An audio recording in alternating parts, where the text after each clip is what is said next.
Whether they live exclusively indoors or spend time outside, pet cats may become host to internal parasites such as roundworms, tapeworms, and hookworms.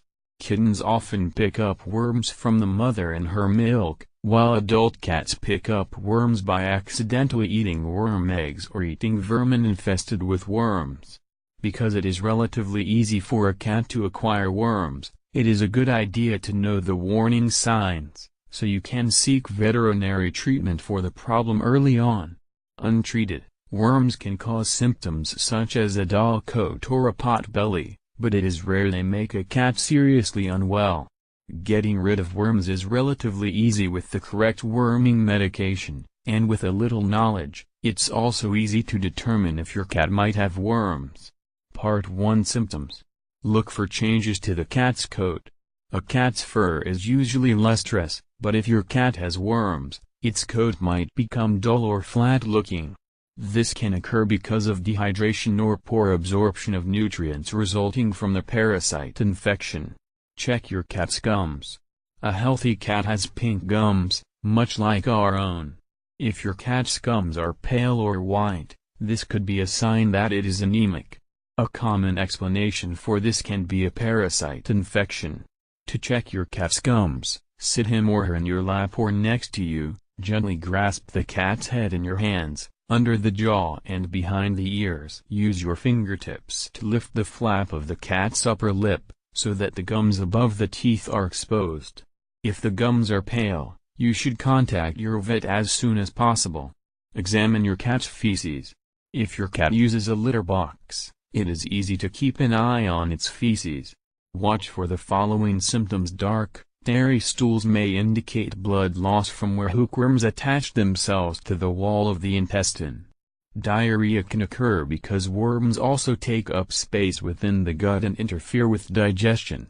If your cat has diarrhea for more than 24 hours, or if you see fresh blood or dark tarry stools, seek veterinary help. Watch for vomiting. Vomiting is common among cats. If it occurs frequently, however, your cat should see the vet, as this may be a sign of worms, or some other health problem.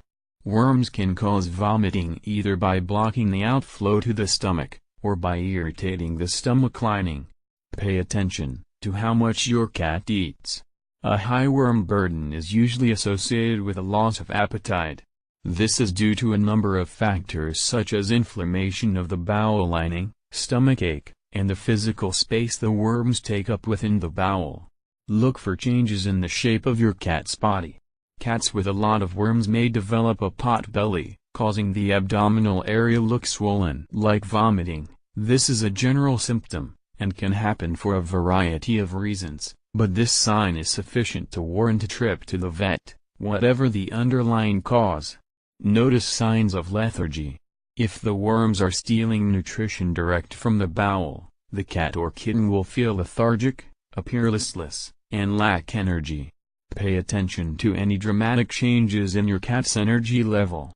Again, this can be a symptom of many different ailments, and is one that warrants a vet checkup. You know your cat's normal energy level best, so keep your eye out for any sudden reduction in energy or playfulness. Part 2 Evidence. Check for eggs in the cat's feces. Put on some disposable plastic gloves and use a disposable tool such as a popsicle stick to examine feces in the litter box for signs of parasites. Tapeworms may leave egg packets stuck to the surface of the stool. These look like sesame or cucumber seeds, and sometimes wriggle and move. It is unusual to see a whole tapeworm in cat feces, but they look like flat, cream-colored worms made up of many segments. An adult tapeworm can reach about 2 feet, 60 centimeters, in length. Roundworm eggs are too small to see with the naked eye, but sometimes whole worms do pass out in the feces, or may even be vomited up. Roundworms look like spaghetti, long and smooth, and about the same diameter as a strand of pasta. An adult roundworm is usually just 3 to 6 inches long. Hookworm eggs are also too small to see. An adult hookworm is likewise tiny, measuring a mere 2 to 3 millimeters long, and therefore also difficult to detect. Check your cat's anus. Tapeworm eggs packets migrate out of the cat's anus and stick to the fur. Thus, you can safely conclude your cat has tapeworms if you see creamy white egg packets, which look like sesame seeds, clinging to the cat's fur. Examine your cat's bedding and other favorite spots. Egg packets sometimes get stuck on places where the cat has sat, such as bedding or soft furniture, so check these areas if you suspect your cat may have worms. Part 3 Testing. Call your veterinarian to schedule an exam. If you are concerned your cat may have worms, one of the most reliable ways to find out is to submit a fecal sample for analysis to your local veterinary clinic. The sample will be looked at under a microscope to detect worm eggs. Each worm type has different shaped eggs, and so this is the most effective way to determine what type, or types, of worms your cat may have. When you call the vet, describe any symptoms your cat may be displaying. Collect a stool sample.